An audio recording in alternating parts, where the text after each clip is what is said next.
Okay students, आज का हमारा टॉपिक है वॉइस। वॉइस को हिंदी में हम कहते हैं अभिव्यक्त करना या आवाज। ठीक है, किसी भी बात को हम कितने टाइप से अभिव्यक्त कर सकते हैं, कितने प्रकार से हम किसी भी बात को अभिव्यक्त कर सकते हैं, या उसकी आवाज हम कितने प्रकार से बदल सकते हैं। तो यहाँ पर आज टॉपिक हम पढ़ाने जा रहे हैं आपको वॉइस। वॉइस यानी दो प्रकार से हम किसी भी बात को अभिव्यक्त कर सकते हैं। पहला होता है एक्टिव वॉइस और दूसरा होता है पैसिव वॉइस। अभी तक आप लोगों ने अलग से एक्टिव और पैसिव वॉइस पढ़े हैं, लेकिन टॉपिक होता है सीधे वॉइस। और वॉइस को दो प्रकार से हम अभिव्यक्त कर सकते हैं। किसी भी बात को हम दो प्रकार से कह सकते हैं और वो दोनों प्रकार नीचे दिए गए हैं, एक तो एक्टिव वॉइस, दूसरा पैसिव वॉइस। ठीक है, अब जैसे हम कोई भी बात अभिव्यक्त करते हैं एक्टिव वॉइस में बोलते हैं, जैसे हमने बोल दिया ही राइट्स ए लेटर। और इसी बात को अगर हमने पैसिव वॉइस में बोला है तो वाक्य हो गया है a letter is written by him. किसी भी बात को हमने दो प्रकार से अभिव्यक्त किया है, एक तो ही राइट्स ए लेटर, दूसरा a letter is written by him.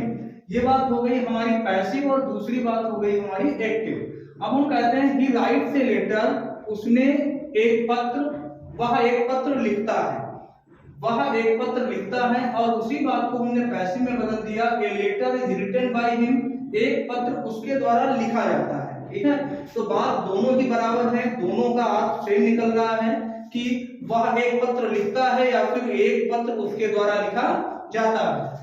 अगर हम कोई और भी सेंटेंस लेते हैं, जैसे किसान खेत जोतता है, खेत किसान के द्वारा जोता जाता है, दोनों ही बातें सेम निकल रही हैं। अब बात यहाँ पे आती है, क्या ये पूरा वाक्य हमारा एक्टिव में है या पूरा वाक्य हमारा पैसिव में है, या इसका कुछ भाग एक्टिव पैसिव होता है।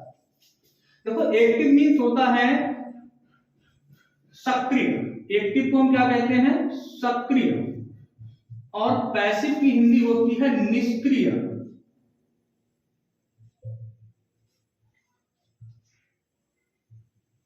पैसिव की हिंदी होती है निष्क्रिय।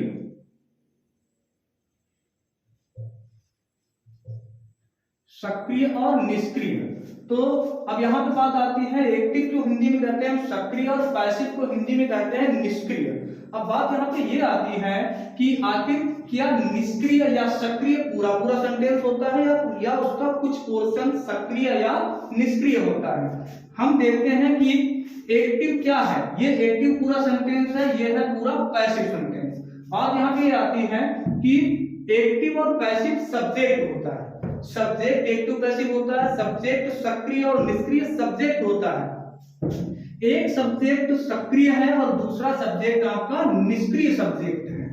यानी निष्क्रिय का मतलब होता है जो सेंटेंस में कोई कार्य ना करे, और सक्रिय का मतलब होता है जो सेंटेंस में सक्रिय रहे, अर्थात कोई ना कोई कार्य करे। यहाँ पर ही क्या है, सक्रिय सब्जेक्ट है, ये एक्टिव सब्जेक्ट है, और ए लेटर क्या है, पैसिव सब्जेक्ट है। दोनों सब्जेक्ट का काम कर रहे हैं। हाँ, यहाँ पे क्या था, ये ऑब्जेक्ट था और हमने ऑब्जेक्ट को आगे कर दिया, ए लेटर ऑब्जेक्ट बन के आ गया, ये सब्जेक्ट बन के आगे आया है। लेकिन क्या ये भी सब्जेक्ट सक्रिय सब्जेक्ट है, एक्टिव सब्जेक्ट है? नहीं, ये है पैसिव सब्जेक्ट और ये होता है आपका एक्टिव सब्जेक्ट। ये कैसे होता है, जैसे ही मीन्स उसने राइट, ही मीन्स वह राइट मीन्स लिखता है, ए मीन्स एक, लेटर मीन्स पत्र, वह एक पत्र लिखता है। वाक्य में पत्र लिखने का कार्य कौन करता है, वह। वाक्य में सक्रिय कौन है, वह। वाक्य में कार्य कौन कर रहा है, वह। यहाँ पर a letter is written by him, यानी एक पत्र उसके द्वारा लिखा जाता है। पत्र तो केवल पढ़े रहने का कार्य कर रहा है, ये केवल निष्क्रिय सब्जेक्ट है, ये कोई काम नहीं कर रहा है। काम करने का कार्य अब भी किसी के द्वारा किया जा रहा है, मतलब कार्य अब भी वही कर रहा है, एक पत्र उसके द्वारा लिखा जाता है, अर्थात वही पत्र लिखने का कार्य कर रहा है। पत्र केवल यहाँ पे निष्क्रिय सब्जेक्ट के रूप में आया है, एक ऐसा सब्जेक्ट जो निष्क्रिय होता है। तो एक्टिव और पैसिव को पहचानने की विधि क्या है, जब किसी सेंटेंस की शुरुआत उस सब्जेक्ट से हो जाए जो सब्जेक्ट आपका सक्रिय हो, वो वाक्य होता है एक्टिव वॉइस। ऐसा कोई सेंटेंस जिसकी शुरुआत एक ऐसे सब्जेक्ट से हो जाए जो आपका निष्क्रिय सब्जेक्ट हो, कार्य ना कर रहा हो, वो वाक्य होता है पैसिव वॉइस। ये बात हम कैसे समझेंगे, एग्जाम्पल के तौर पर समझते हैं। पहला एग्जाम्पल है क्रिकेट इज प्लेड, और दूसरा है दे प्ले क्रिकेट। अब दोनों ही वाक्य हैं, एक तो वाक्य है आपका क्रिकेट इज प्लेड और दूसरा है दे प्ले क्रिकेट। अब बात क्या आता है, देखो cricket is played, cricket is माने है, प्लेड मीन्स खेला जाता है, ठीक है, क्रिकेट खेला जाता है या क्रिकेट खेला गया। अब बात यहाँ पे ये आ रही है क्रिकेट खेला गया, तो क्रिकेट किसके, क्या क्रिकेट ही कार्य कर रहा है इस वाक्य में, इस सेंटेंस में क्या क्रिकेट ही कार्य कर रहा है, नहीं, इस सेंटेंस में वो लोग कार्य कर रहे हैं जो क्रिकेट को खेल रहे हैं, यानी जो जिनके द्वारा क्रिकेट खेला गया है। क्रिकेट खेला गया, कुछ प्लेयर्स के द्वारा क्रिकेट खेला गया होगा, कुछ बच्चों के द्वारा क्रिकेट खेला गया होगा, तो बच्चे और प्लेयर्स यहाँ पे क्रिकेट खेलने का कार्य कर रहे हैं। और जो क्रिकेट है वो केवल निष्क्रिय सब्जेक्ट के रूप में, हाँ ये सब्जेक्ट है, सब्जेक्ट के बाद वर्ब जरूर आती है, ठीक है, तो ये सब्जेक्ट का कार्य तो कर रहा है लेकिन ये निष्क्रिय सब्जेक्ट है, यानी ये पैसिव सब्जेक्ट है। कुछ स्टूडेंट्स बाई के हिसाब से पैसिव को पहचानने का प्रयास करते हैं। बाई से पैसिव नहीं पहचाना जाता, बाई एक्टिव वॉइस में भी लगा हो सकता है, वाई पैसिव वॉइस में भी लगा हो सकता है। हमें केवल ये देखना है कि क्या सेंटेंस का सब्जेक्ट जो है वो निष्क्रिय है अथवा नहीं है, बाकी में कोई कार्य कर रहा है अथवा नहीं कर रहा है। तो क्रिकेट इज प्लेड, क्रिकेट खेला गया, तो क्रिकेट खेला गया जिसके द्वारा खेला गया वो सब्जेक्ट है, यहाँ पे क्रिकेट सब्जेक्ट नहीं है। दूसरा वाक्य देख लो, they play cricket, they means वे, प्ले मींस खेलते हैं क्रिकेट, वे क्रिकेट खेलते हैं। तो यहाँ पर ये जो दे है ये सब्जेक्ट का कार्य कर रहा है और वो एक्टिव सब्जेक्ट का कार्य कर रहा है, सक्रिय सब्जेक्ट का कार्य कर रहा है, क्योंकि वाक्य में दे कार्य कर रहा है। दे प्ले क्रिकेट, वे क्रिकेट खेलते हैं, यानी खेलने का कार्य कौन कर रहे हैं, दे। ये हो गया आपका एक्टिव वाक्य, इसको क्या कहेंगे, एक्टिव, और इसको क्या कहेंगे, पैसिव। तो इतना याद रखना जरूरी होता है कि किसी भी वाक्य में, कहीं भी सेंटेंस में ये देखना जरूरी है कि वाक्य का सब्जेक्ट एक्टिव है या पैसिव है, एक्टिव डूअर है या पैसिव डूअर है, ठीक है। अगर देखो सब्जेक्ट होता है एक्टिव पैसिव, पूरा सेंटेंस एक्टिव पैसिव नहीं होता। एक्टिव अगर सब्जेक्ट है तो वो एक्टिव वाक्य भी है, अगर पैसिव सब्जेक्ट है तो पैसिव वाक्य भी है।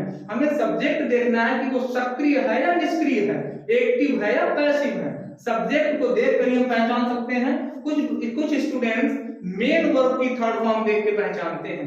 क्या एक्टिव में कभी मेन वर्ब की थर्ड फॉर्म नहीं लगती?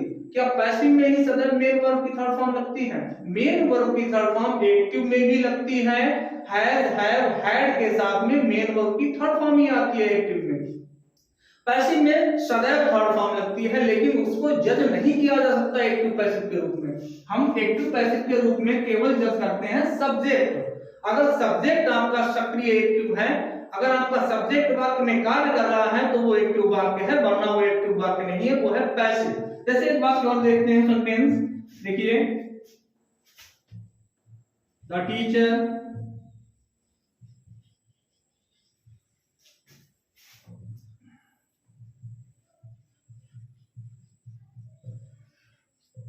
The teacher teach me, the teacher teaches me।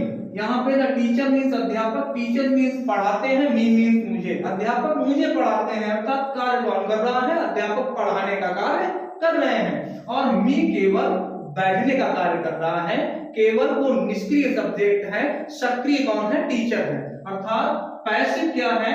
मी है, और सक्रिय एक्टिव क्या है? द टीचर है। अगर इसका ही हम पैसिव बनाते हैं तो ये वाक्य बनता है, आई मी को हम आगे लेके आएंगे, मी हमें अब पैसिव बनाना है, अर्थात निष्क्रिय सब्जेक्ट बनाना है। अभी तक सक्रिय सब्जेक्ट था, एक एक्टिव सब्जेक्ट था, तब वाक्य हमारा एक्टिव था, लेकिन अब हमें पैसिव सब्जेक्ट बनाना है। और जब पैसिव सब्जेक्ट बनाएंगे तो टीचर पैसिव सब्जेक्ट नहीं बन सकता, क्योंकि टीचर क्या है, एक्टिव सब्जेक्ट के रूप में है, टीचर कार्य कर रहा है। तो यहाँ पे मी को आगे लेके आएंगे तो क्या हो जाएगा, आई, और आई हो जाएगा तो एक्टिव और पैसिव की एक लिस्ट है, वो भी हम आपको प्रोवाइड करवा देंगे। तो आई के साथ हम क्या लगाएंगे, am, I am taught, I am taught by the teacher,